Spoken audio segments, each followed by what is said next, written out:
Well, this is Dr. Stan here at Radio Liberty, coming to you from the hills overlooking beautiful and picturesque Monterey Bay, and bringing you the news behind the news, the story behind the story, hoping to convince you that reality is usually scoffed at, that illusion is usually king. But in the battle for the survival of Western civilization, it's going to be reality, not illusion or delusion, that will determine what the future will bring. And well, this next hour is going to be an interesting time. We're going to be talking to Greg Miller. And Greg Miller certainly wrote a book, How I Reversed My Mom's Emphysema. How I reversed my mom's emphysema. And basically, Greg, thanks very much for being with us tonight. Sure. Glad to be here. Why don't you give us a little of your background? No, you're not a doctor. You're not medically trained, are you? No, not at all. In fact, why don't you just go ahead and tell us how it happened that you wrote a book about how I reversed my mom's emphysema? My mother was diagnosed in 2003, and my degree is actually in engineering, and I had done some graduate work in pathology and pulmonary physiology and human genetics, stuff I'd never used and, had it under my belt, but it was about 20 years old. But I noticed she'd quit smoking, and 2.5 years into her illness, I noticed she wasn't smoking anymore, but yet she'd lost so much weight. She was down to 77 pounds. She was on 4 liters of oxygen, the supplemental continuous 24/7 oxygen. She could only eat a tiny bit of food, maybe something, the amount you would feed maybe a 1 or 2 year old. And she could only sleep about an hour at a time. And the doctors didn't seem to be alarmed by this at all. And I did eventually realize that the reason was she was dying right on schedule. And so I started looking to initially alternatives, and what I ended up finding was very well-hidden research that was actually done by physicians and PhDs that wasn't necessarily done on emphysema, but done on other pathogens. And I then, applied it to emphysema. I was in a kind of a desperate situation. I knew she was going to die in a few months if I didn't do something. So I kind of went the unconventional route. Well, because emphysema is a condition where the lungs tend to lose their elasticity. It's ordinarily attributed to chronic smoking, and of course, the whole system of air passages simply are not functioning. The tissues lose their elasticity, and certainly people feel that they've got this pressure on the chest. They can't expand their lungs. They can't get the air in. They get onto the oxygen, and it's a miserable way to die. You see these people, they huff and they puff, and of course they get constantly trying to expand their pulmonary cage. So what did you find as you began looking into the background of emphysema? What was the information that was not being made public? Well, the first thing that I realized, she was on oxygen and she began getting migraine headaches.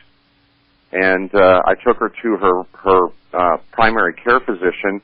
He prescribed antibiotics, which did nothing. I then tried on my own Tylenol. One time I tried Advil. That didn't do anything. I tried aspirin. That didn't do anything. I finally began researching, and I asked her where her head was hurting, and she pointed to areas that appeared to be sinuses. So I started looking up, sinus headaches, and found that was called, sinusitis oftentimes. So I started looking up sinusitis, and I found Dr. Hirohito Kita at Mayo Clinic had published research in 1999 saying that 96% of sinusitis was caused by a fungal infection. Hold that thought. We'll okay. be back in just a moment here.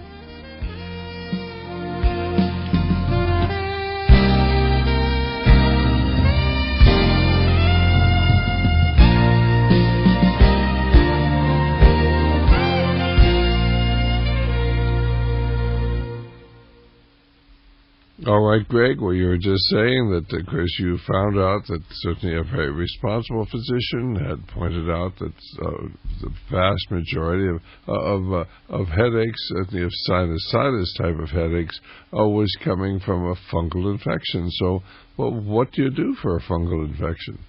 Well, I then got a hold of a clinical mycology textbook and began researching that and started looking at alternative websites, and found a suggestion that olive leaf extract would take away the fungus. I didn't really personally think it would work, but I'd pretty much exhausted every other option. So I went to the health food store and bought olive leaf extract nasal spray and brought it home. And these headaches had been lasting all day long.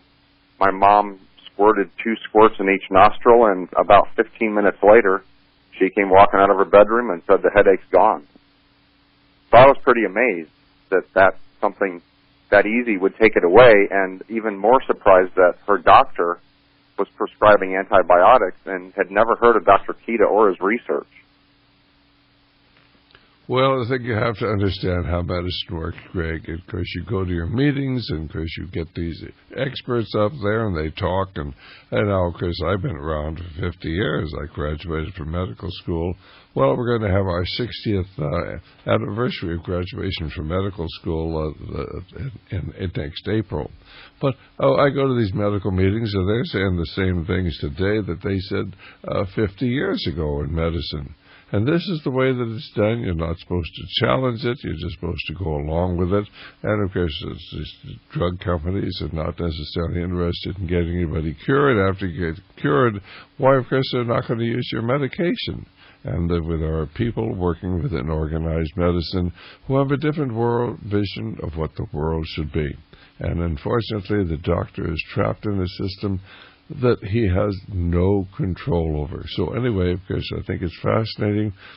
You were able then to improve your mother's headaches by simply using this olive leaf extract, which is a very, very old technique, and yet it would work. A lot of these things worked for many, many years before we had all the modern day antibiotics. Go right ahead with your story. Well, I actually did find that also in Leviticus in the Bible, that way back, 3,000 years ago, if someone got a moldy stone in their house, the rabbi would come in and wrap it in olive leaves and go bury it. So apparently it had been around a long time. That was just the first little thing that I realized the doctors Hold that thought. We'll be back in just a moment here. Well, this is Dr. Stan. Greg was sort of desperate. His mother was dying. It was obvious that she was not going to last much longer. She was down 75, 78 pounds, and she now has terrible headaches, and the doctor gives her antibiotics, and she doesn't get any better. Greg comes to the conclusion it's sinusitis because that's where her pain is, and then, of course, he looks it up. He finds out that certainly a well-qualified doctor at a major university has simply said that most headaches are related, of course, to a fungal infection.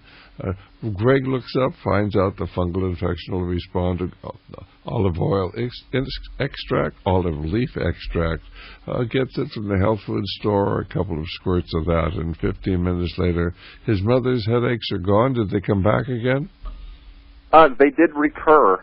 I also found out that the antibiotics actually ensured the chronicity of fungal infections, and she'd been getting repeated doses of that. So, but eventually they did, become less frequent and eventually subsided.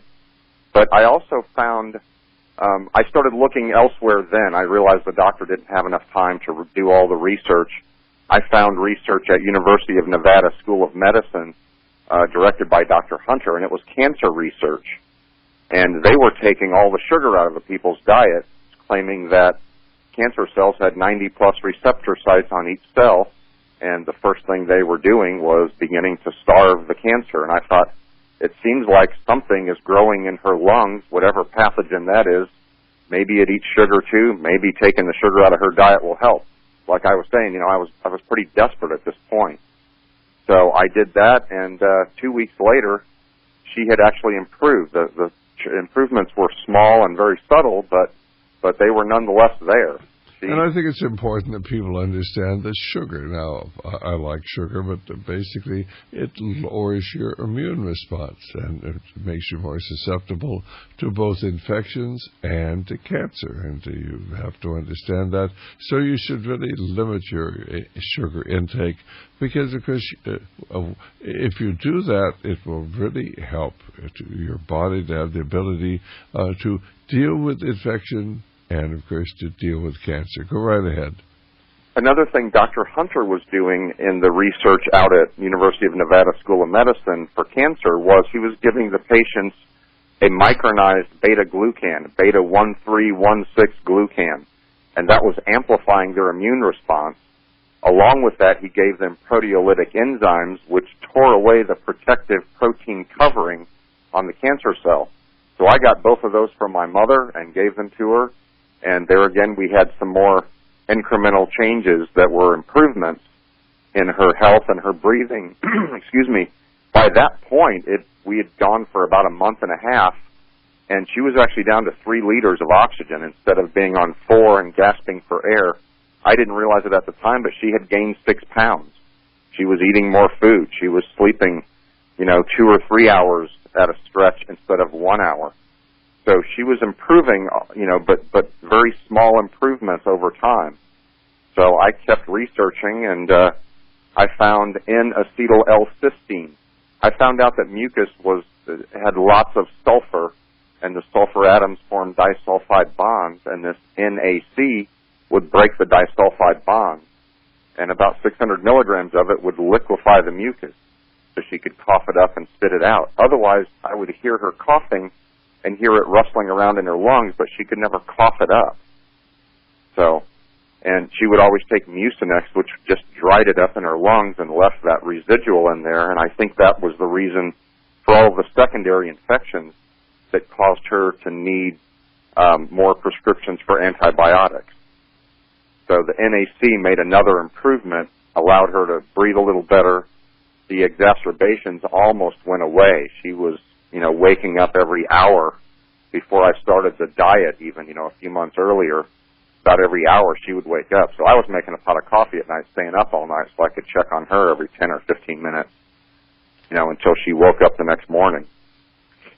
So I also found omega-3 fatty acids lowered inflammation, and I was mega-dosing that, giving her 6,000 to 8,000 IUs of omega-3, along with the proteolytic enzymes and the beta-glucan, and that eliminated the need for prednisone.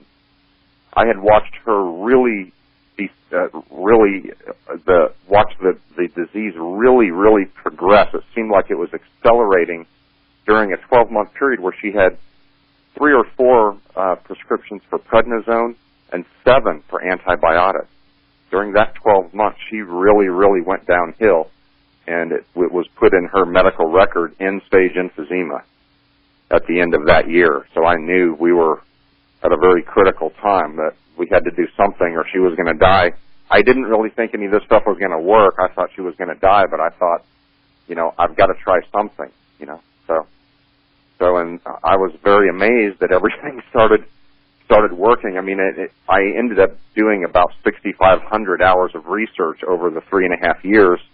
A lot of it was wasted on pharmaceutical websites that just talked about how their drugs would slow the progress of the disease, which, I don't know if it actually does that or not. I know that it definitely doesn't cure the disease, and it definitely doesn't stop its progress. The diet alone seems to stop its progress and begin killing it off a little bit, whatever this pathogen was that was in her lungs.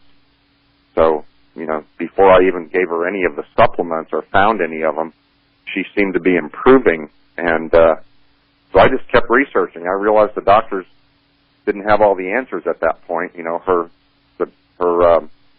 GP that she was going to and her pulmonary specialist. At one point, the first visit back to the pulmonary specialist, after I had started doing this stuff, her pulmonary specialist, a real nice guy. He's very laid back, very quiet, and he left her in the treatment room and came out to the waiting room where there were other patients sitting. and very animated said, "What have you been doing? She's getting better." Because I realize now that he didn't have any other patients that were getting well. No one else was getting better. They were all slowly deteriorating with these medications. Well, cortisone, really is a terrible, terrible medication. Yes, it's certainly the cases where it can be dramatic, but if you get somebody onto cortisone on a regular basis, it upsets their whole certainly endocrine balance, and it actually thins their bones. It predisposes them to bleeding ulcers. But really, I used a tremendous amount of cortisone. It is a miraculous drug under certain circumstances, but its chronic use is really disabling. It really will stop people when they're having certainly acute allergic reactions. But when used on a regular basis, I think it's disastrous. And certainly I look back on many times we use these medications because this is what we're trained to do. But if we come up with other things, of course, you were using large doses of the omega-3 fats to do pretty much the same thing, weren't you? Yes. Okay, go right ahead. That kind of took the place of the prednisone, which I was trying to do. I then also found Dr. Fred Pescatore. He's an MD in New York City that had written a book called The Allergy and Asthma Cure, and he has an 8-step cure for allergies and asthma, which kind of threw me. I didn't really believe it initially because I thought, well, why are all these doctors prescribing asthma and allergy medication if there's a cure for that? So I got a copy of his book and read it, and in his 8 steps, he also said one of the critical elements is to restore the immune system and the intestinal flora with the probiotics that have been killed by the antibiotics. So that was my introduction to probiotics. So I started reading all about them and ended up finding some enteric-coated probiotics that also had the prebiotic formula, which is their food supply. Why don't you, just for our listeners out there, a lot of them may not understand what probiotics are, but they think of antibiotics, of course they're not, they're bacteria, and they are to replenish the bacteria in our guts. Certainly one of the most powerful healing mechanisms within our body is our own body, and actually it is the bacteria within our own intestine, which of course will be disrupted with the use certainly of antibiotics and with the use of prednisone. And so basically we kill off the bacteria, which is such an important part of the health product of our own body. But explain why this works as far as you're concerned, Greg. Well, the reason that Dr. Pescatore, his reasons were that it made up, I think he said, 1/5 of your immune system, that it promoted the production of red blood cells and white blood cells, which is a large portion of our immune system. It produces vitamin B12, and in very simplistic terms, it's kind of like the gatekeeper. It's kind of like somebody breaks in your house and steals your TV, and before they get out the door, you shoot them, and then you leave the door unlocked for the next night. There's no sense in killing the bad bacteria and then leaving the gate wide open so that more pathogens can get in. So he's saying replace these probiotics and restore your immune system, especially if you're fighting, an illness, a serious illness. You've got to have... He's saying replace your intestinal bacteria is what he's saying. Go ahead. Yes, exactly, the probiotics. And then he went further and said, the lactobacillus strains will replace the lost probiotics in your small intestine, and the bifidus strains would replace those in the large intestine. So when I purchased the probiotics, I made sure it was enteric-coated, had the prebiotic formula, and had the lactobacillus and the bifidus strains in it. And that made further improvements in my mother's health. And it's strange, but they're slow improvements. It's not like taking I noticed when she would use one of the drugs that were prescribed, in an hour she was very much improved, and then when the drug would wear off, she was right back where she started before taking it. So it didn't really...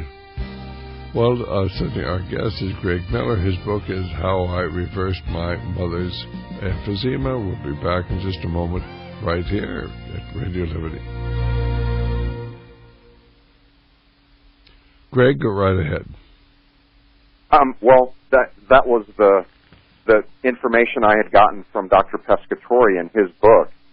So I continued looking. I found another book by Dr. Baruti, who said that all disease was a result of acid residue. I wasn't sure I believed that, but he went further and said our Western diet is a big cause of us being very acidic, and that acid is actually causing a lot of the illnesses that we have. So he said, you need to push yourself over to the alkaline side a little bit. So I started checking and found alfalfa was a very inexpensive, alfalfa tablets were very inexpensive, and they had vitamin A, B, C, D, E, and K, and had all of the essential amino acids, and also had chlorophyll that would cleanse the liver and the kidneys and the large and small intestine. So I started giving my mother alfalfa. They were hard for her to swallow, so I would dissolve them in water and pour some V8 juice in, which she liked, and give her that 3 times a day. So she would have her 2 alfalfa tablets. So that helped a little more. I also got potassium bicarbonate capsules and gave those to her. Dr. Baruti was saying that the first way your body neutralizes the acid is with bicarbonate. When it runs out of its bicarbonate reserves, it then goes to your bones and starts robbing your bones of magnesium, calcium, and phosphorus, because he said it will neutralize the acid one way or another. So, and he said this is the reason that, in our society, in the Western society, we have so many elderly people with osteoporosis, and you go to these third world countries, they don't have that. They're not eating this acidic diet that we eat. So I thought, well, that's very interesting. So I made sure she had her alfalfa every day. So with each one of these guys that I found, she was also on a statin drug to lower her cholesterol. And that, of course, is the worst thing in the world you can do, as you well, I'm sure, have found out. Yeah, for sure. And I found a book by Ufi Ravznikov. He's an MD, PhD. His book is called The Cholesterol Myth, and the subtitle is The Fallacy That Cholesterol or High Cholesterol Causes Heart Disease, or something like that.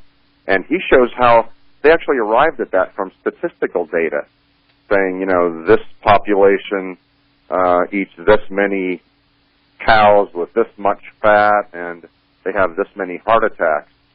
And he said they actually threw out 3 or 4 of the countries because the people had very high cholesterol and very low heart disease, and a few others had very low cholesterol but very high heart disease. So they threw those out of the study so that they could show what they were wanting to show, which was high cholesterol equals heart disease. So at that point, that was the only drug I actually took her off of, because I also found that the statin drug blocked coenzyme Q10 production, which was necessary to keep her heart healthy. And the second leading cause of death for emphysema patients was heart failure. And I thought, they're setting her up for heart failure by doing this. So I personally took her off of that. I probably should not have done that. I wouldn't recommend somebody else take themselves off their medications. But I did that for my mother. But I will tell you that I have taken, each person has to decide, but as a physician, I will tell you that when a good friend of mine put me on to an antihypertensive medication because he wanted to get my blood pressure down, and we'll be back in a minute. I'll tell you this story.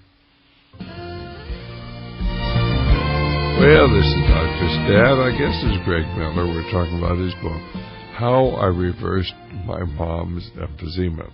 How I reversed my mother's, is it mothers or moms? Moms. Mom's emphysema. I probably should have said mother. That would have been more proper, but... Well, basically, of course, Greg is just taking us through the steps. And first, one of the things he did, why he read a book on statin drugs. And, of course, he took his mother off of the emphysema and off of the statin drugs. And you have to understand, ladies and gentlemen, statin drugs are poison. They work by poisoning your liver. They are really very, very good. They're very, very good for the company that produces them. They made billions and billions and billions of dollars by doctoring the reports, by trying to convince you that there's statistical evidence. Of course, you're going to get fewer heart attacks and fewer strokes. And you see this figure used 30%. 30%. Isn't that great?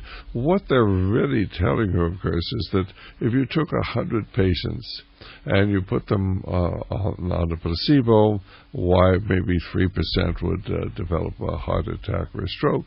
If you took that, say, another 100 patients and put them on, the Lipitor or the other statin drugs, why, of course, only 2 of them would come up with a heart attack or stroke. So, therefore, there's a 30% difference. No, ladies and gentlemen, that's a 1% difference. Figures don't lie, liars figure. They do this all the time, and if there's any, in fact, and most people, if you've never had a previous heart attack or stroke, you will get absolutely no benefit at all from taking the Lipitor or the other statin drugs. They're carcinogenic. They affect your mind. They predispose you to cancer. It will not make you healthier. And this is one of the greatest lies ever told, and yet the doctors, most of them actually accept that 30% without ever looking at the medical records, which shows a 1% difference, and that is certainly well within the range of accident. But this is very, very profitable, and the FDA has gone along with the scam, and certainly the drug companies have gone along with it. We're talking about something $20 or $30 billion a year profit from statin drugs that lower the CoQ10 and predispose you to getting progressive heart failure. Well, anyway, of course, Greg then takes his mother off of the statin drugs. He says he probably shouldn't have. And I say, ladies and gentlemen, you've got to start looking after your own health. And I was just telling one doctor friend of mine, cardiologist, he found out that my blood pressure was elevated. I think it was 160 over, maybe 90, 160 over 90. It had been that way for 50 years. And he insisted that I take these antihypertensive drugs, gave me the free samples. I've read the statistics, and there was about a 1% difference between whether you took the drug and whether you didn't take the drug. Eventually, I had my atrial valve replaced. And what I did, why, of course, my blood pressure returned to normal. This was after, I'd had an elevated blood pressure for over 50 years. And, of course, it was because my heart had to pump harder, because I didn't have any room for my blood to get through my atrial valve. If I'd taken the antihypertensive drug, I probably would have had a stroke and died. This man is a friend of mine. He's an honest man, and I'm sure he never read the package brochure. Read the package brochures yourself, ladies and gentlemen. Look at the statistics. Remember, figures don't lie, liars figure. An awful lot of them work for the drug companies, and they work for the FDA, and they're all in the scam together. And I hate to sound like somebody who's criticizing medicine, and yet I must, because I think they're absolutely wrong. I think that you have to be responsible for your own health, and this is what happened to Greg. He began taking on the responsibility for his mother's health, and she started getting better, and she was going to die. And emphysema, people with emphysema do die at a relatively young age. And, of course, I'm sure that most of what he's saying is absolutely true. Our telephone number is 1-888-24-LIBERTY. 1-888-24-LIBERTY or 464-8295. If you have a question or comment for Greg, he says that he lived this. But go ahead, Greg. Tell us then what you did next. Again, our number is 1-888-24-LIBERTY, 464-8295. Go ahead. One of the things that I do recommend people do that's in the book is get a copy of your medical record, because I got a copy of the medical record, and I also then started asking for a complete list of medications she was being prescribed, and then started looking them up on the internet, and I would type in the drug name and then type in CON, C-O-N, so I could find out negative things about these drugs. And then I also typed in forum after the drug name. and found many, many, many forums that Hold that where thought. people. Hold that thought.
Well, this is Dr. Stan back here. Our guest this evening is Greg Miller. Our telephone number, if you have a question or comment, is 1-888-24-LIBERTY.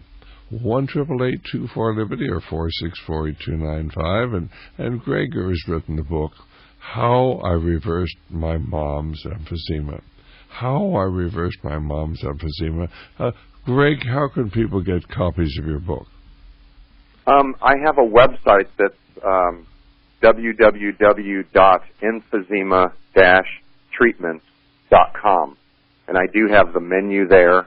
I have a number of the supplements, and I have the logic, what I think is the logic behind what's causing this disease, this pathogen that seems to be proliferating that the doctors and the pharmaceutical industry doesn't seem to be addressing or acknowledging, and so as a result, they're not treating it. You know. Well, now, what is the pathogen do you think that is primarily responsible for this?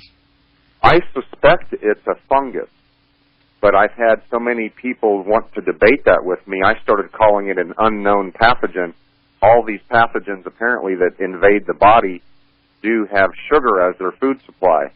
Dr. Hunter was showing that cancer has sugar as its food supply, and I thought, whatever this pathogen is, it might be a fungus, it might not be, but if you take its food supply away, it's going to hurt it.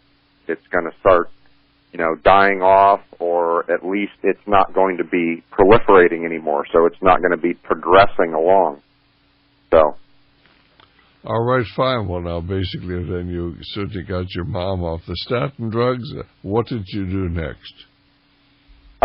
That, I pretty much just held my own with all of those things that I had done.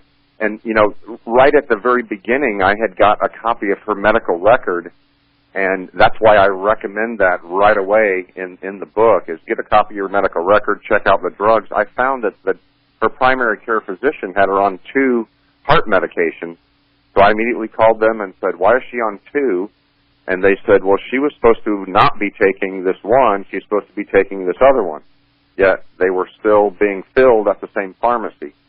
So you really have to watch what they're doing to you, because they really aren't watching it for you, and I always kind of thought they were. So, but I just continued with the diet, continued giving her these supplements, and continued keeping sugar out of her diet, and she progressed. And it since I was doing the research as I was doing this, it took about 17 months. But 17 months later, my mother had regained all of her weight. She did not need any supplemental oxygen. She still carried her portable when we would go somewhere. She would carry it with her. She just never did have to turn it on. She was able to eat a full plate of food. In fact, I was working out at the gym at the time. I would take her down to this breakfast buffet, and she would eat, this little tiny 103-pound woman would eat 2 big full plates of food and then go back for fruit and melon. And a year and a half earlier, she was eating about what you would feed a 1 or 2-year-old, a little tiny bit on the plate. And I would try to get her to eat more, and she would say, if I eat more, I can't breathe. So I started suspecting this pathogen proliferates, your body adapts and distends your lungs. The pathogen grows into those areas, your body distends your lungs further, and that goes back and forth until eventually your distending lungs, the adaptation that your body has for this growing pathogen, eventually crowds your stomach. And so the patient's meals get smaller and smaller and smaller, and eventually they can't take in enough food to supply the energy for regular body function plus labored breathing. And we've all seen them sitting in the wheelchair with their oxygen on, looking like skin and bones. Well, now, basically, does your mother still have a lot of wheezing? Does she have a lot of difficulty? Can she get out and walk without getting short of breath? Yeah, in fact, she loved going to garage sales. So, 17 months after I started her on the diet, she was able to go to garage sales, and she actually had not driven a car in 6 years. Her original complaint when she went to the doctor was that she was dizzy.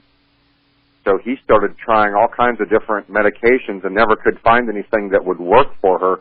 In the meantime, he discovers COPD or emphysema. He discovers her high cholesterol. He figures out that she's probably got osteoporosis. So she comes back with, a list of 4, 5, 6 drugs. And, she was just getting worse by the month. Now, on all these medications. What medications is she on at the present time? What sort of heart medicine?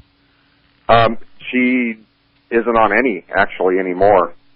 She got very, very negative toward the medical industry altogether. And, not the doctors themselves, but the pharmaceutical industry, really. She stopped taking everything. She pretty much wasn't taking, we'd got her off the Fosamax with alfalfa and potassium bicarbonate. I had taken her off the Crestor. The other drugs were the COPD and emphysema medications, and I didn't actually have to take her off any of those, and I wouldn't have anyway, but when she was in end-stage emphysema, they one by one stopped working. The albuterol sulfate first stopped working, so they switched her to Duoneb, which includes the ipratropium bromide, the same thing that's in Combivent, the rescue inhaler. And that worked for a short time, and pretty soon Spiriva quit working, so she wouldn't use it. Then Advair quit working, she wouldn't use it. And just one by one, they all just stopped providing the temporary relief that they once had provided. So she basically took herself off of them. She was a small lady, at the time, but, her regular body weight was 103. So when she got down to 77 pounds, it wasn't like a 150-pound woman getting down to 77 pounds. She had only been 103 to start with, but it was still a fourth of her body weight that she had lost. So, and since then, when I didn't really intend on writing a book, I wanted to get her well and get back to work. I gave the information to a friend of mine who had been a tech for me. I was marketing software and was a regional manager. He was my tech. He had asthma really bad and allergies. I said, Dan, try this stuff, see if it helps you any. He tried it, and a couple weeks later called me and said, it's amazing. I laid down last night for the first time that I ever remember when I wasn't wheezing. And so he stayed on the diet and started taking the supplements that I'd given to my mother. And I actually spoke with him about 4 days ago, and he said, I got off Singulair. That was the medication he was taking currently, but he had taken some form of asthma medication since he was a little boy. And he said, I got off of that and started taking the beta-glucan that you recommended, and that worked. And he said, I took it for about 6 or 7 months, and he said, now I'm not taking it even. You know, he said, I don't need any medications at all. And he'd been on medication, asthma medication, since he was about, I think, 6 or 7 years old, or maybe 8. Well, now, basically, how many copies of the book have you sold, and what sort of response have people gotten from following these protocols you've laid out? I've only sold a couple thousand of the books. We're a little bit below 2,000 even. It's been in 8 different countries. I think people are in disbelief. I mean, if my doctor told me you have a disease that's terminal and some other person said, you know, somebody else that didn't go to medical school claims they have a cure for it, I would be really looking closely at what they're saying before I believed them, you know. So I think that's part of the problem. However, I've had, you know, in 8 different countries the book has been selling. I have one guy even that's a hospital administrator that he won't put it in writing because he's worried about his job, but he called me and said, I have access to some of the best pulmonary specialists in the world, and they couldn't help me. All they had were the medications that didn't help me. And he said, the day I bought your book, I couldn't get to the mailbox and back without sitting in a chair and gasping for air. He said, I've been following what you did for your mom for 13 days, and I can already make the trip 10 times without any distress. So that was real nice to hear. And I get emails daily. I got one yesterday from a guy who has had the book about 6 weeks, and he's sticking to the diet very strictly and taking the supplements. And I actually didn't get it from him. I got it from his son.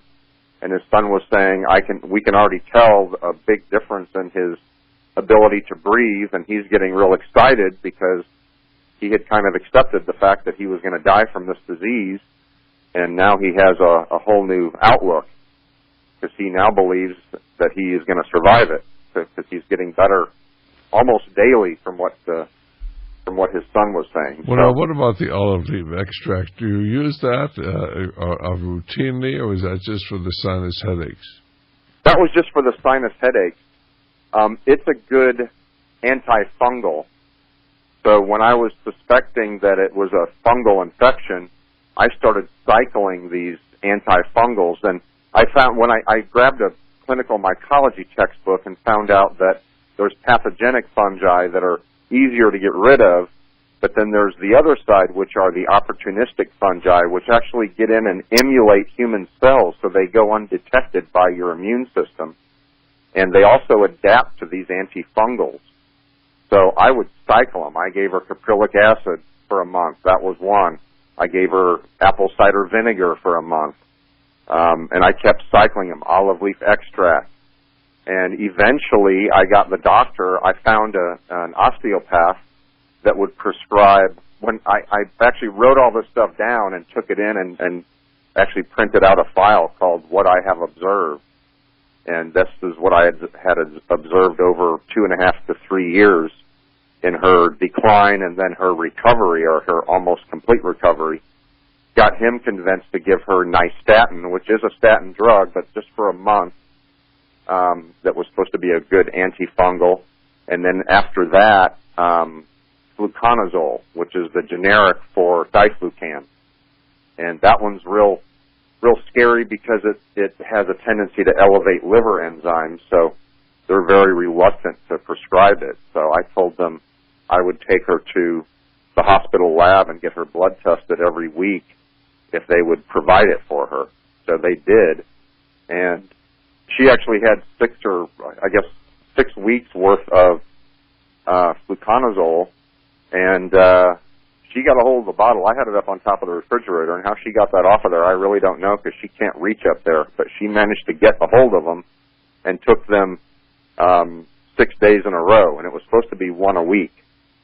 So she took 6 weeks of this fluconazole in 1 week, and I got up one morning, and she was standing up, had the oxygen turned off. She had taken her own shower. She had cleaned out one of her closets. And I felt like I'd woke up in the twilight zone. She had improved so incredibly in those 7 days. Now, what again is this product that you're describing? It's actually a medication, fluconazole. Yeah, but it's not something that you take daily to manage a disease. It's something that you take to kill a systemic fungus. So that's why I started suspecting that it was a fungal infection, because these antifungals seem to really work well. I think a lot of them, though, are also antibacterial, antiviral, and so that's when I started saying, well, we'll call it an unknown pathogen, because these things all seem to work for any pathogen, the diet and most of these all-natural supplements I was giving her. Well, Greg, many of the great advances in medicine have been made just by mistakes, So they found out about penicillin because they had noticed that when they were trying to grow bacteria, they got the penicillin fungus there on the plates where you're growing the bacteria. You couldn't grow the bacteria, and they were trying to figure out how they could stop that, from killing the bacteria they were trying to grow, until somebody said, hey, if penicillin kills bacteria, maybe we ought to start using that to kill bacteria. That's how this all came about. Many of the great advances in medicine have come about exactly like that. Well, we've got a caller from SoCal, California. Again, our number is 1-888-24-LIBERTY or 464-8295. Barbara, are you there? Yes, I am. Do you have a question or comment? Mostly a comment. I just want to commend Greg for what he has done, because by reading and studying and doing all of the things that he has done, he has actually learned some of the things that, one of them actually, that when his mother was taking the antibiotics, was the fact that she should take a probiotic, because he learned one of the things that I learned from probably one of the finest doctors of infectious disease that I ever knew. And most doctors did not understand this process at all. And that was the fact that you had to restore that, the intestinal. The intestinal flora after you yes, take absolutely. It is so important. In fact, I bet that was Dr. Petrelli, who, of course, is a mutual friend of ours, and Dr. Petrelli was an infectious disease specialist. We used to call him Bugs, but he really was a brilliant individual, helped me with literally hundreds of difficult cases during the time we practiced together, and he is sorely missed. But certainly, this is one of the things he kept stressing, and the other doctors didn't really understand. You've got the infection, you give them antibiotics, you get them better. But, of course, you've actually destroyed their intestinal flora. And, of course, Bugs used to always insist on the probiotic. Go right ahead, Barbara. No, he was. He was an absolutely brilliant man and doctor, and he is sorely missed.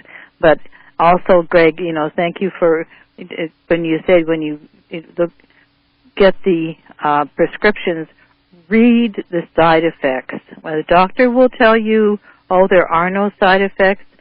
When you get that medicine from the pharmacist, read the side effects, because they are there, And some of these doctors do not even understand it. So you have done a great job, and well, thank you. Just the fact that you have done so much for your mother by your studying and understanding and the value of homeopathic medicine, the natural medicines that we have available for us that can help us so much more than so many of the doctors can prescribe for patients. It is truly amazing, and I just want to say, I just want to commend you and say thank you so much. You have done a great job. I appreciate you saying so. God bless. Her doctor I had asked her doctor, why is her emphysema getting worse? She quit smoking 2.5 years ago, and I've made sure she took all these drugs you prescribed. And he said, well, the truth is we don't know why emphysema gets worse, after smoking cessation. It's a mystery. And so I decided right then that I was going to research this until I either solved the big mystery or she took her last breath, So that's what got me started. So. I'm so glad that you did. Anyway, thank you so much. More mothers need sons like you. Bye-bye. Bye-bye. Okay, Greg, we've got 3 minutes for you to wrap up the program. Go right ahead. Well, I would say, if you have the, COPD, emphysema, chronic bronchitis, to certainly not throw in the towel. Go in and, start at the very beginning. Type in all these medications they have you on and start researching them, not just from the pharmaceutical industry, but in forums where people will tell you what has happened to them after taking them for a long period of time. And maybe visit my website and read the logic page and see if it makes more sense to you. See if it doesn't seem like there's something proliferating in your lungs, and your lungs then start distending and eventually crowd your stomach, and your meals start shrinking, and your weight goes down with them. I started putting that logic together first, and that's when I started knowing what do I need to look for next. So far there's been over 2,000, or a little less than 2,000 people that have purchased the book and reported getting better, and some are in the process and some are already well. But Greg, is the book available on Amazon or Barnes & Nobles? No, I had it on Amazon, and the problem with Amazon was I was actually selling more off my website, and I'm a very small one-man company, and what Amazon wanted me to do was pay to print the book up, pay to ship it, and they're a big billion-dollar corporation. They were hanging on to the money for 2 weeks, so I was having to reach into my own pocket to pay the shipping, and some weeks I had about $5 to get through the week on food, so I actually took it off of Amazon on purpose because of that. Although somebody did email me the other day and say they had bought a used copy on Amazon, so apparently people have read it and gotten better and are now selling the book. So, but I may go back and put it back on there now that I have more of them selling. But this was early on when I was selling 5 books a week, and it was a little bit difficult because I was very low on money after taking care of my mother for 4.5 years and not selling any software like I had been used to. So. Well, I'm just glad that you have done this. I want to congratulate you. We may very well consider carrying the book here through Radio Liberty if we can, because I think you've got an important message. And the most important thing is read the enclosure on those medicines. If you read it, remember the doctor has. And I will admit, when I was a doctor, I never read the package enclosure, but I should have. Well, this is Dr. Stan. We do hope you enjoyed our interview with Greg Miller. Greg, any thoughts before we let you go? Not really. I'm hoping more people will come and visit the website and one more time. Let's get the website out. It's www.emphysema-treatment, Lots of free information. Well, I think probably we will carry it, because I think that what you described is certainly well worthwhile. Anyway, God bless. We'll be talking to you later. Thanks so very much. You bet. Bye-bye. Okay, fine. Well, this is Dr. Stan here, and I think that it's a fascinating program. I hope you've enjoyed it. And certainly there is so much here to medicine. Certainly we carry some other books, very important books on medicine.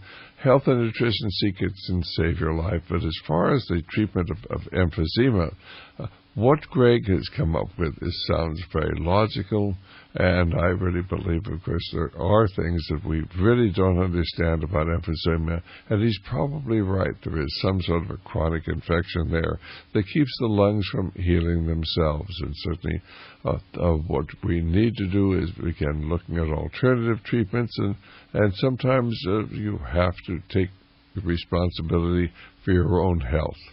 Well, let me suggest the book Health and Nutrition Secrets That Can Save Your Life by our good friend Russell Blaylock, his book Excitotoxins That Taste That Kills, and Natural Strategies for Cancer Patients, 3 books by our good friend Dr. Russell Blaylock.